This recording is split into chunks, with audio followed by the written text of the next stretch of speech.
See, this is why I love the Apple Watch, because I can control it. Yeah, it's pretty awesome.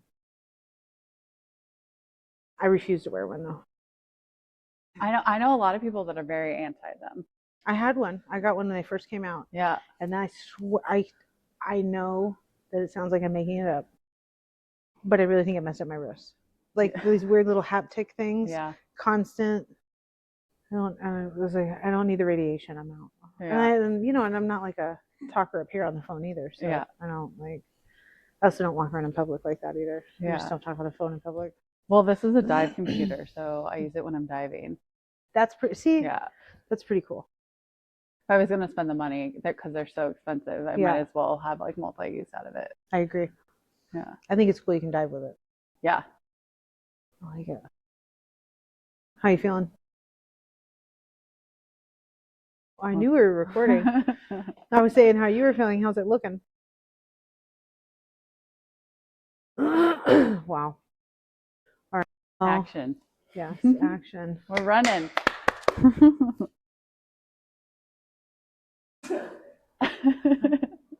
I watched your guys' post gallery video this morning. Did you? Yeah, it was really cute. How ridiculous we are.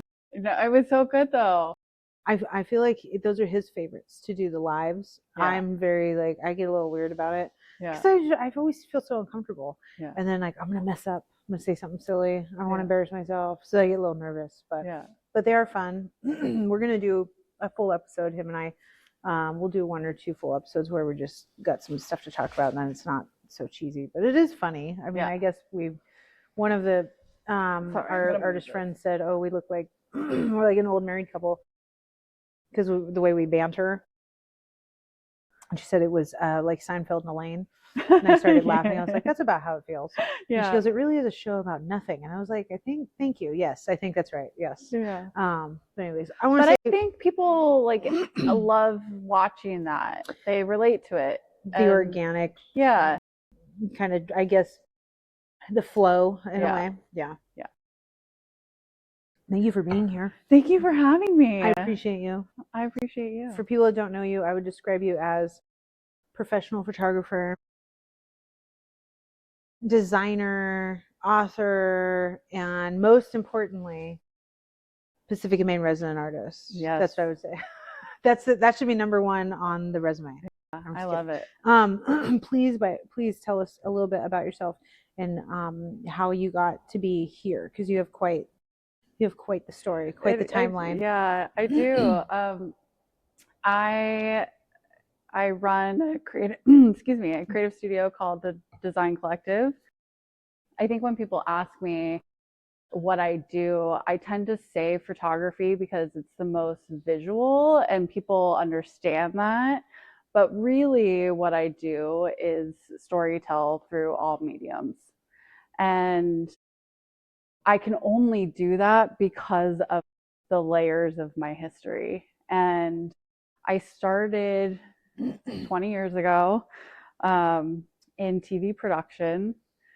I worked with the Bachelor franchise in ABC, but I was on the production side of things.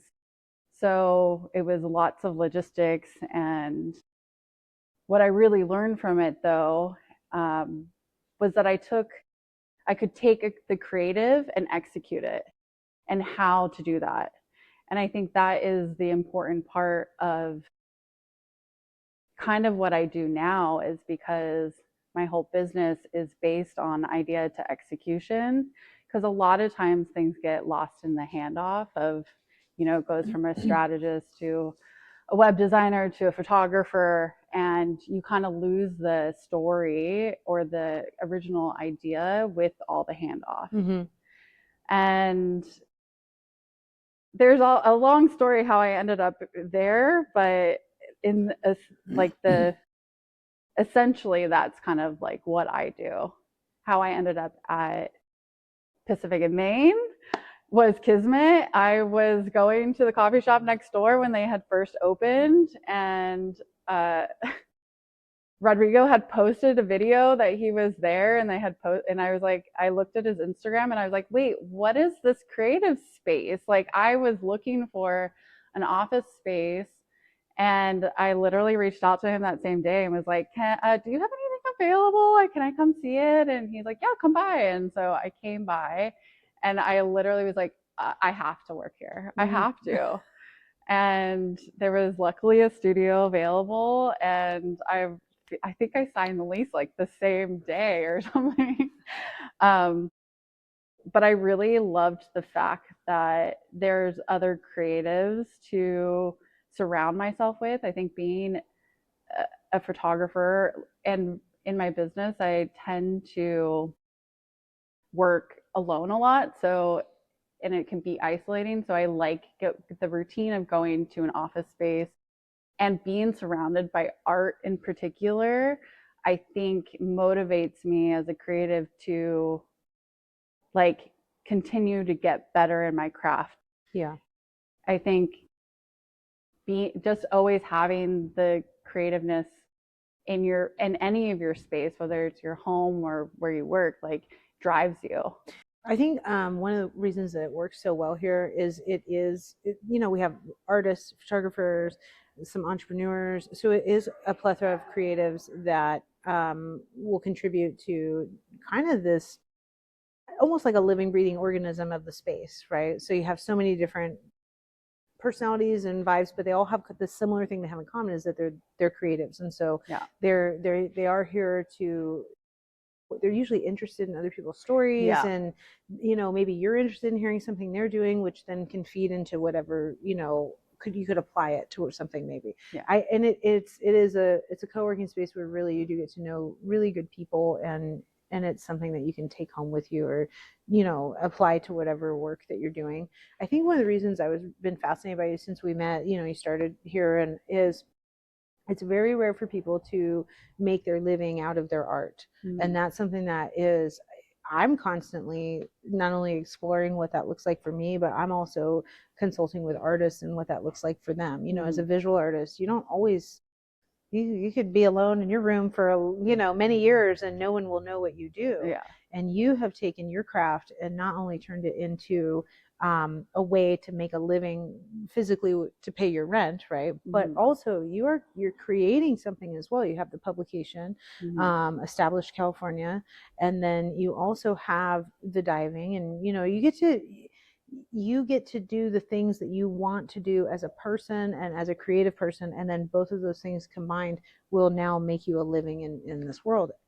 Not many people can do that. So it's been very fascinating for me to just hear all the different iterations. I'm not sure. I know you have a busy summer on the boat, but I'd love to hear about how you got involved with the scuba and the pictures and how that kind of came up. Yeah, I mean, it's kind of a roundabout way how I got there. It all comes back to Australia. When I think about it, Australia kind of was this. I moved to Australia after I left television for a couple of years. It was COVID. I was trying to figure out what was my next step, and during that time was when I really wanted to create something tangible, which is where the magazine came from.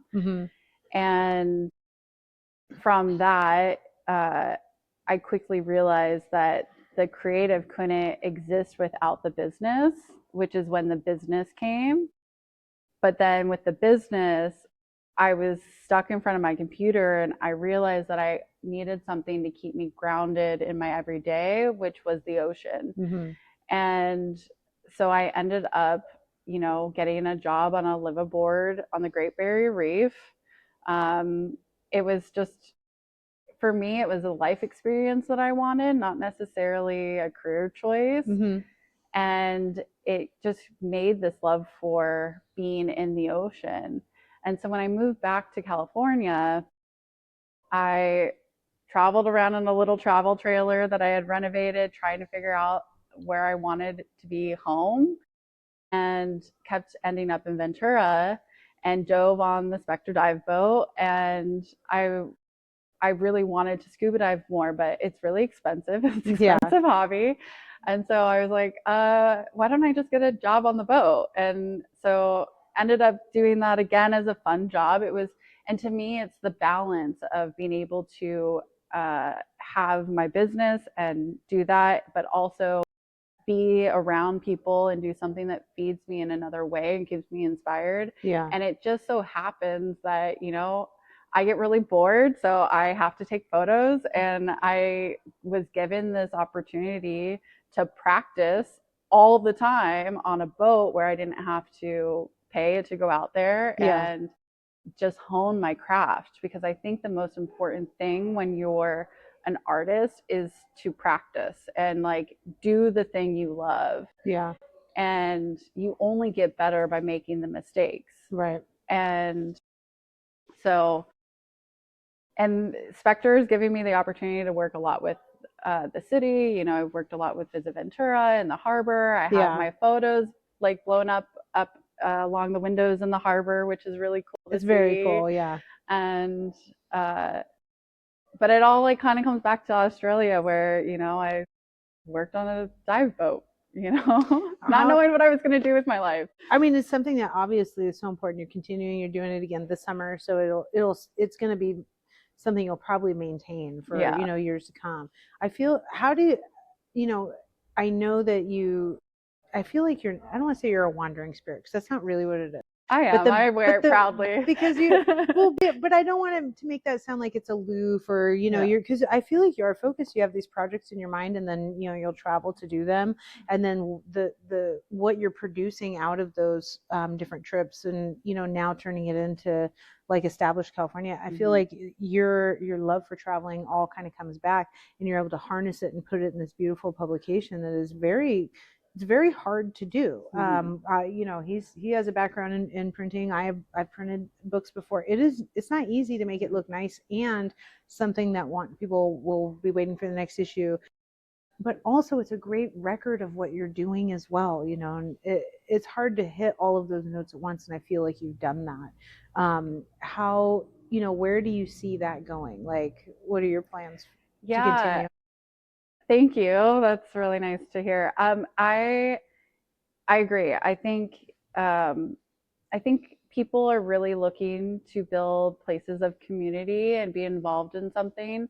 And I started Established California originally as a blog back in 2014, and it went dormant a few times because, life gets in the way.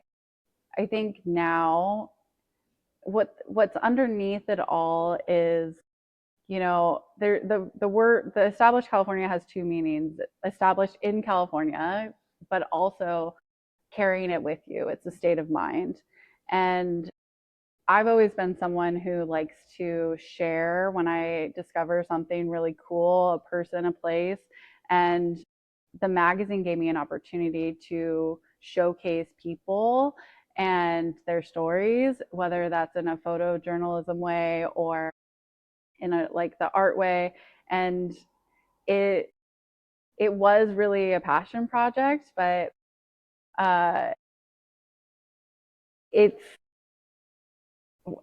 what was the question?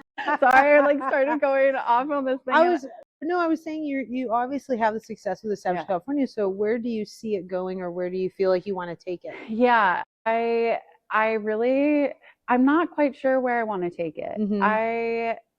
I currently want to just do what I love to do. Yeah. I want to share what I want to share. I don't have an end game as far as it being a revenue maker. Mm-hmm. I think it's really, I just want to make beautiful things. Yeah. And I think this ties back actually to the traveling thing. The reason I love to travel so much is because when I'm in a new city, I view the world through a different lens. Mm-hmm. You're more open. You notice the little details and things, the way that the light hits the wall or like a ripple in the ocean. And I really try to bring that openness into my everyday life, because that's where I get inspiration. And those little details make all the difference. I think sometimes when you live in a place for so long, especially here in Ventura, I mean, you live here and you do take for granted, not even intentionally, but I know the ocean's always going to be there, right? Like, Mm-hmm. we know the weather's always going to be, whatever your favorite thing about the place you live in, you have that expectation it'll be there all the time. And so I think that there are things that you'll miss, or there are things that you take it for granted when you have a new set of eyes on it.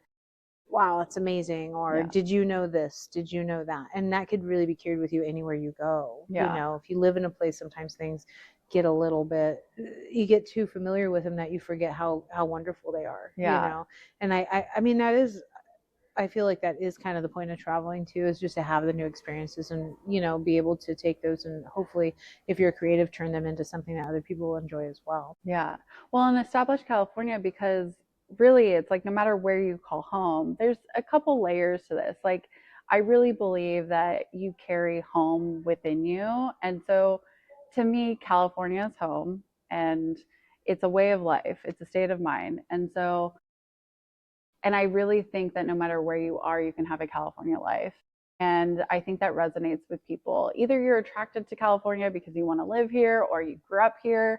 And ultimately that's a lifestyle. So, and California has an abundance of creative people, beautiful places. And so having a place where I can showcase that in a way that people can slow down and like flip through a magazine that's beautifully curated, that's aesthetically pleasing, because I think that's also really important too. It is. Yeah. I think people like commit with their eyes first, I also feel like there is a movement going back to, we brushed on it the other day, but there's a movement going back to handmade or makers or analog versions of whatever it is that you're doing. So, people, you can go online and see all these pictures and whatever, and there's something about having it in your hand and it's permanent, and it's, you can flip through it again and again, or maybe it is something you haven't seen before, but being able to see it collectively like that all at once can be a new experience as well. I think going back to that analog, experience is something that you're really touching on as well. And I think also, like, I feel like I want to extend it past the magazine at some point too, where it is bringing people together that are like-minded and like creating the community where people can go visit these places or learn about this maker. And I love when people pitch things to me too, because I'm not everything I say is correct. And even though I enjoy the ability to be kind of a tastemaker, I love other people's input, because it's the way that I see the world is not the same way that you see the world, but absolutely. Each are important. And so I think that ultimately is what I want it to be. Is like, I think you have to have the ability to be open-minded and the ability to be able to take something and then grow it in your own way as well.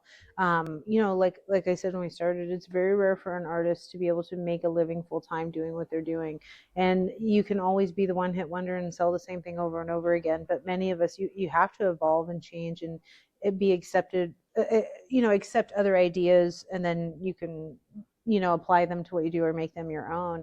I feel like, would you say 20 years at this point? You feel like you've been doing it? Yeah. It's pretty successful. It's pretty cool. So what would you tell, photographers that you have a skill? Maybe not only do you have the skill, but maybe you even have the eye. We always kind of talk about that as being like, you got to have an idea of how to put something together. You might technically know how to do it, but executing it in a way that other people can have a visceral response to or an emotional response to, those are two different things. How would you like, what advice do you think you'd give to young photographers that want to do kind of what you do? Say, get out of your own way, because I think as an artist, we tend to be kind of critical about our output, but really the beauty is in like the process and actually getting it done and letting it be your career is to practice. And you need to fail to be able to learn from it. And if you don't start, then you'll never you'll never learn, you'll never get there. Yeah. And my biggest, I'd say my advice to people is just to start and to not get in your own way. Yeah. Yeah. I mean, I think that's pretty good. I love having you here, by the way. I think I love being here. Every time we get a chance to start chit chatting and stuff, you know, and I'm just like, oh, and I mean, you've given me some suggestions and they've worked out for different, application I'm doing. So we think you just got the greatest energy and it's so refreshing. And we also love your dog. That's a bonus. Aww. Yeah.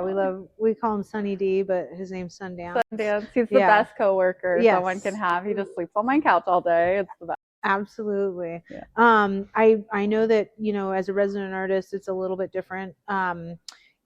We don't usually have the resident crossover into the gallery part of it, but I know you came to the show last night. What did you think overall? It was wonderful. It's such a good turnout.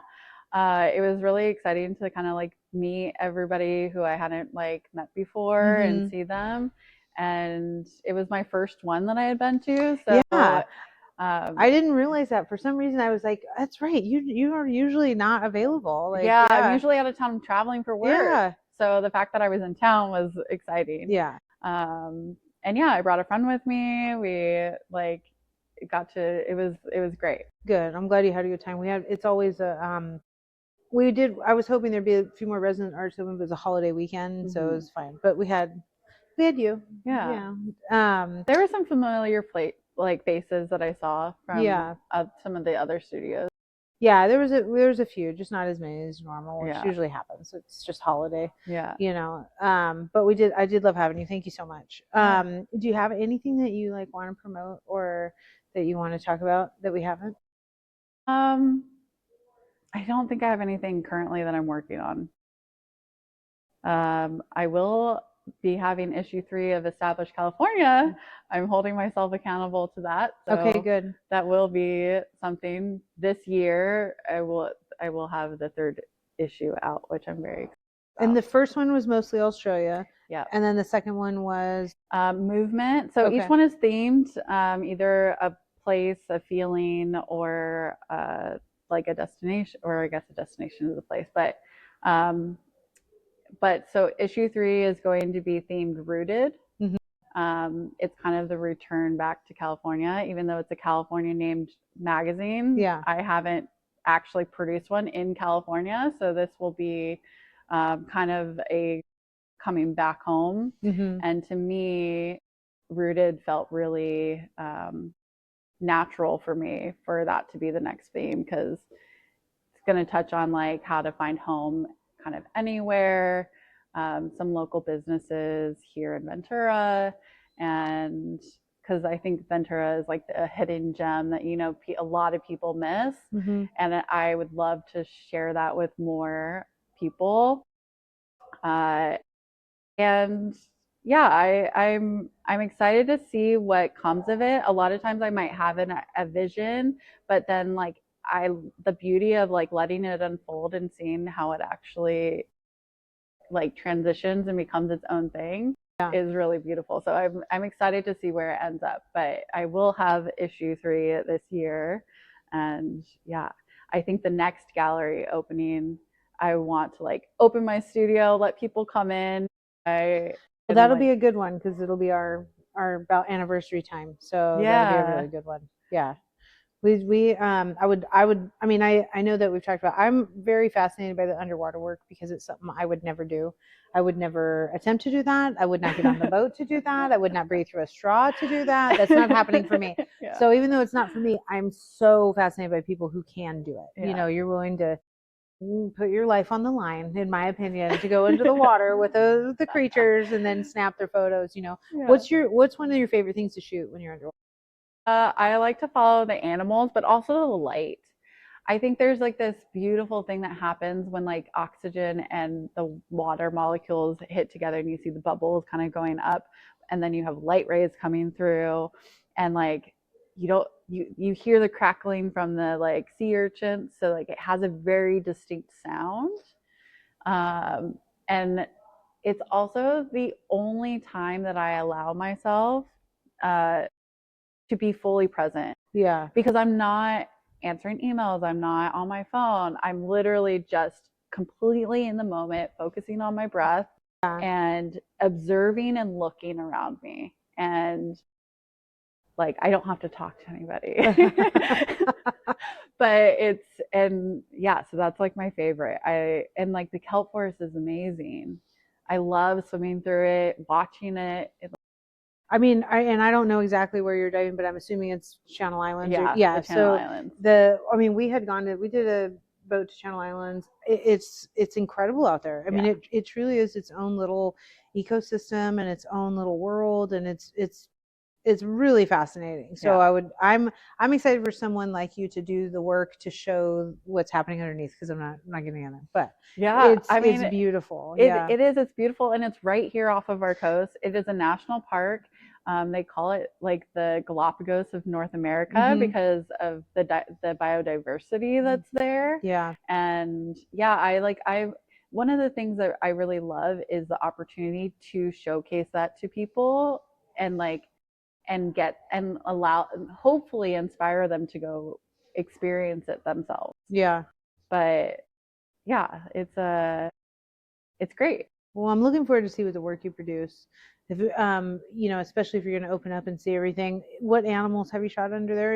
Have you done any sharks? That's what I'm asking about. I mean, I've done horn sharks and leopard sharks, but no like big great whites or anything. Okay. They don't come close enough to the islands. Okay. And we mostly just go to Anacapa and Santa Cruz. But harbor seals, sea lions, it's one of the like biggest sea lion rookeries. So what that means is like they go there to mate and have their babies. So during certain parts of the month or the year, you can go and you get in the water and all of a sudden you have like 85 sea lions just swimming around you. And it is like the coolest thing because they're like little sea dogs. They are so curious about you. You blow a bubble, they blow it back. Oh my gosh. They just want to play. And they're scary to me. Those things are huge. They're scary. The sea lions aren't quite as big. I mean, you could get the bigger ones, but the harbor seals are the big ones. The harbor seals are bigger. They're a little slower. They are curious about you. Those are sea lions are very quick. So Got it. I've been scared a few times because they'll like come out of nowhere and swim in front of me, and I'll be like, oh my God, I didn't see you. And like the sharks are smaller sharks. They're not dangerous at all. There's bat rays. There's giant black sea bass, which are huge. Yeah. We have out there's the Garibaldi is the state fish. We have sheepheads, which have these crazy fangs. You've been able to shoot all of these? All of them, yeah. Wow. And they're always there in abundance. And little nudibranchs, a lot of people love nudibranchs because they're like these little sea slugs that are colorful. And there's so many different like species of them. So a lot of times people will go to try and collect which ones that they've seen. Yeah. And lots of lobsters and crabs. Like I know the lobsters are out there. That's a big deal too. Yeah. Look, like I said, somebody who you got the skill set when it comes to photography, and then you've got the gumption when it comes to the scuba diving. Like we're gonna let you. That's gonna be your space. I can't. I don't know too many people competing. There are some great underwater photographers and stuff out there, but really none that we know in the area, at least that I know of. Do you? You're like one of the few people who's very prolific in being out under the water, not just on the shore. And it's pretty cool. So, it's nice to have another different medium in the building too. So that's another reason why we love having you here. I love it too. Yeah, I feel like underwater photography, even the photographers I do know, their style is way different than mine. I very much love the moodiness of the ocean and the dark colors. And I am a natural light photographer. I won't use lights underwater, which is like wild to a lot of people because you lose light the deeper you get into the ocean. So you need to bring it back to get any of the vibrance. But I don't do that. I kind of stay kind of closer to the surface and use the sun. And if the sun's not out, then I probably am not shooting because that's my source. But I also love shooting people underwater. So like a free diver, or if it's not an animal, it's usually a free diver, scuba, sometimes it's not as aesthetic to look at, and but I think when people look at an underwater scene, the way to envision yourself underwater is to see someone else underwater. So that tends to be the subject matter that I like to shoot the most. But I've done some fun creative stuff. We put a guy in a full suit underwater and did like a fashion suit underwater, which was cool and different. Yeah. And there's a lot of different things. I really want to bring somebody out with a surfboard. I think would be really, I was just gonna ask if you've done any surfing. I did it in Australia. I did some surf photography. Yeah. I haven't done it out on the island. Jem surfs. You probably go out with her. Yeah.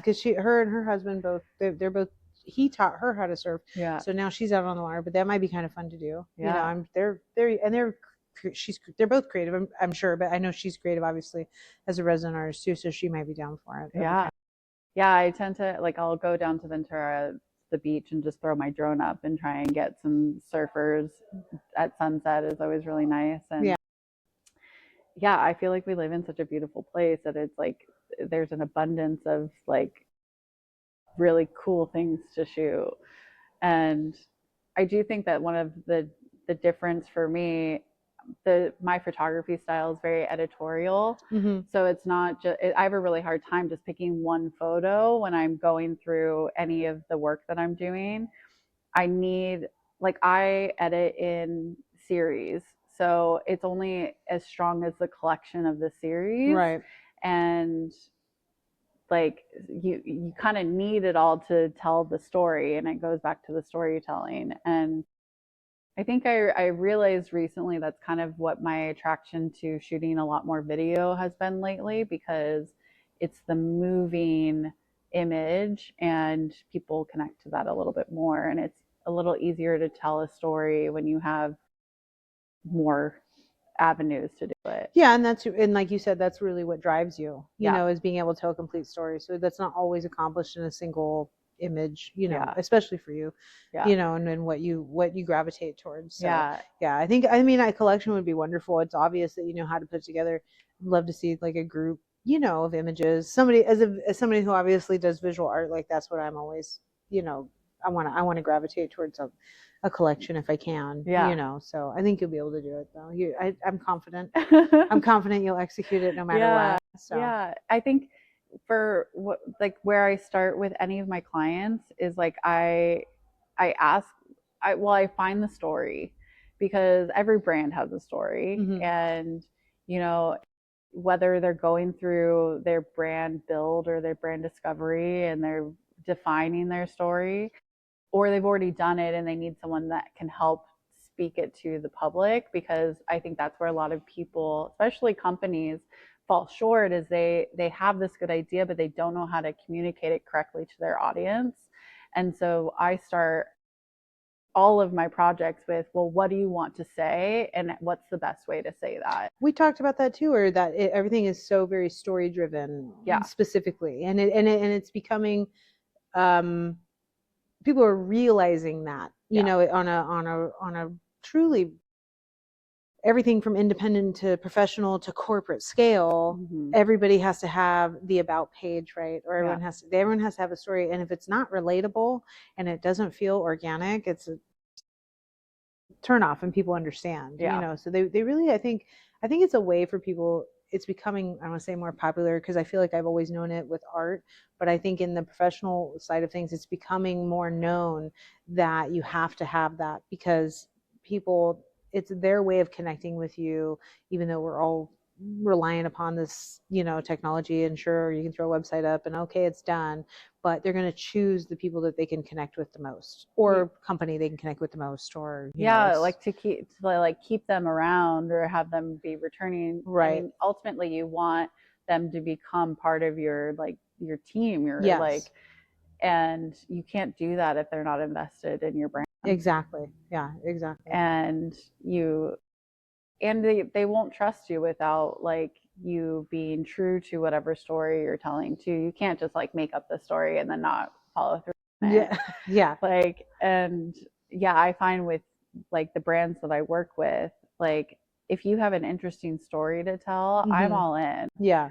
But if you're kind of all over the place, if you're still trying to figure it out, I'll either, depending on the story, sit with you to try and get clear on it, help you get clear on it, or like I'll let you do a little bit more work and then let's talk later. Yeah. Or, let's I do that with the visual artists as well. Like when we, and especially not only for the exhibitions, but especially in representation. Like if we're gonna have a full-time working relationship, then we definitely need to know about you. I have to be able to talk about you in your absence when you're not here, and I have to be able to do it in an honest way and in a way that is not only going to put you in a good light, but is really going to have people understand who you are as an artist. Yeah. And I think that's the same that people are finally catching on. Like they have to know who we are so that we can, we can continue. So yeah. But I wanted to. I know we'll go forever if we don't stop because I'm a chit chatter. But I do want to say thank you again so much. It's really nice, and I'm happy that you're here and being able to.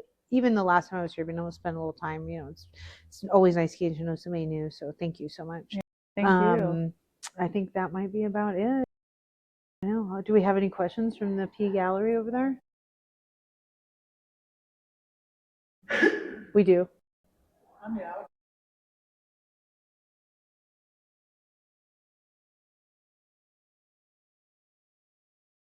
noticed that you are very diligent about working in your studio.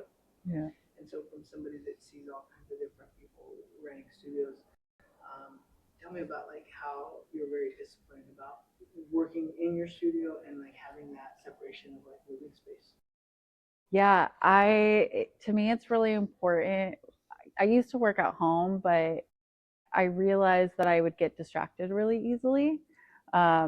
It was too easy to like go start cleaning because I was waiting for something to download, and then all of a sudden 3 hours later I return back and it's like, oh, you lost the kind of like drive. And I think for me, having the separation of like in the routine of coming to an office space, I know when I'm here I'm working. And I think the thing that I thought was that I recognized is like I need the business to be able to do the creative. And I actually really enjoy running the business part of it.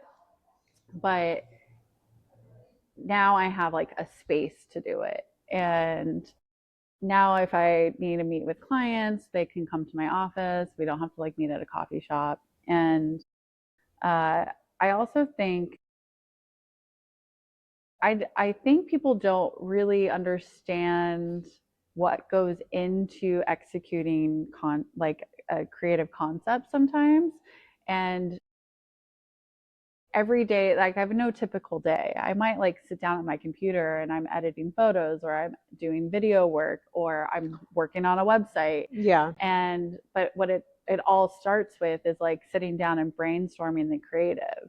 What do we want this to look like? What do we want it to feel like? And then it's coming up with, for a photo shoot, it's the props, the location, the schedule, the models, and then the actual execution. You go and you shoot it, and then you come back and you edit it. Did this actually hit the mark? Or is this saying what we want? Are we grabbing the multiple of shots that we need to tell this story? And I can do that so much more accurately here in my office space, where I can kind of put up my blinders, but not like I've always been someone like, even if I'm at a coffee shop working, I can't really concentrate. There's too much going on, but I want to be in a space where there's still something happening around me. And it's like existing in space with other people, but staying focused. And I get that here. Yeah. I think it's a good mix. I mean, I know just even the short time that you've been here, you're definitely a little workhorse. Definitely, yeah. But it doesn't feel like work because I love what I do. What I mean is you're very productive. Even if it could be different times of day or in different it's like you said, you don't know what you're doing from day to day. So whatever that sequence is, it's productive. You're definitely getting stuff done, and you are very diligent about work, and that's been, it's obvious. Like you said, we can see it.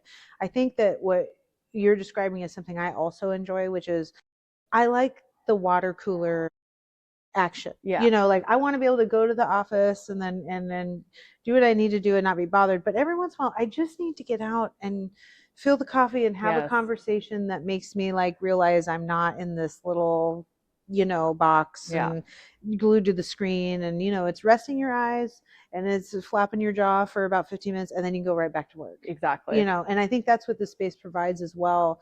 It always has been like that, which actually happened. I think it happened very organically for us because we were like, well, we're going to have the studios and we got the gallery. And then, you know, so it was almost 100% artists all the time, you know, visual artists, painters, photographers as well.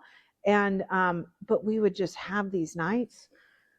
We'd have evenings of people hanging out and talking and, you know, and then it was abundantly clear that this place was somewhere that it was definitely a creative space, definitely a place to get work done, but also a place to have idea sharing and just a very community oriented space. And I think that was, you know, it's nice that even though we've gone a little bit more structured, not even a little bit, a lot more structured and have elevated the professional aspect of it, you know, for every individual space. It's nice to know we still have that in a way, that sense of community, even if it's just a few minutes at a time, you know, it's a way. I understand what you mean. You know, you don't want to be locked away in a hole, but you also you got to have a place that you are able to be productive. Yeah. And so I think it fits it.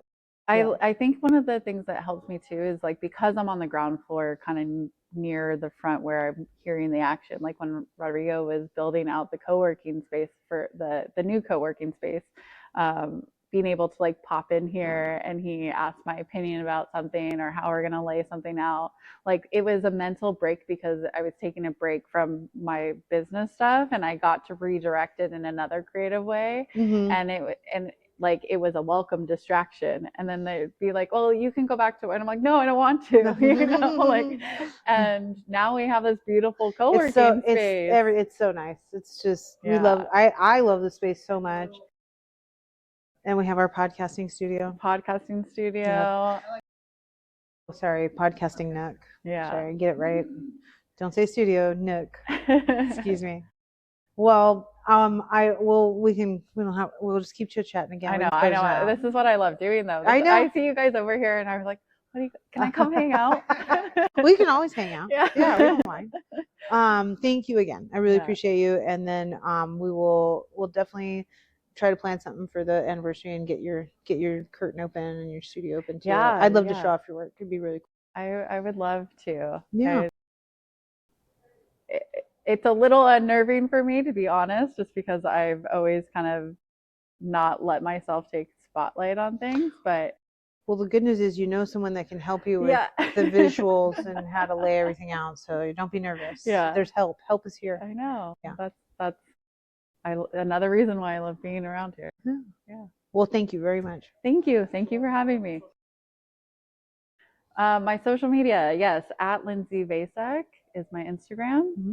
And thedesigncollective.com is where you can find my work, and establishedcalifornia.com if you want to see the magazine. All right. Thank you. Sweet. Yeah. Oh, man.